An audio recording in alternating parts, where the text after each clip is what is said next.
Kwa majina yangu naitwa Andrew Selemani, mwanafunzi wa daktari mwaka wa 5 Chuo Kikuu cha Dodoma.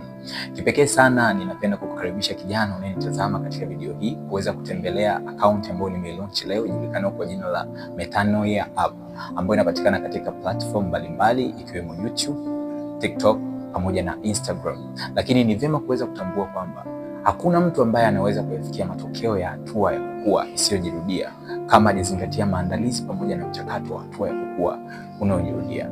Na moja ya hatua za muhimu sana katika maisha ya mwanadamu ni hatua ya kuongezeka maarifa. Maarifa ambayo yatamwezesha kijana na mtu huyu kuweza kufanya maamuzi sahihi, kuweza kuambatana na watu sahihi na kuweza kuwa chachu katika jamii inayomzunguka. Hivyo Metanoia ni platform na program mahususi kwa ajili ya kuwasaidia vijana kuweza kukua na kuongezeka katika maarifa, kuweza kubadilishwa mtazamo pamoja na akili na tabia, na kuweza kuwa vijana ambao wataleta chachu katika jamii na watu wanaowazunguka. Hivyo unachotakiwa kufanya ni kwamba unatakiwa usubscribe katika akaunti hii, make sure pia una share kwa watu, lakini pia una like na kuweza kujiandaa kwa mambo makubwa yatakayokuja hapo baadaye. Thank you so much.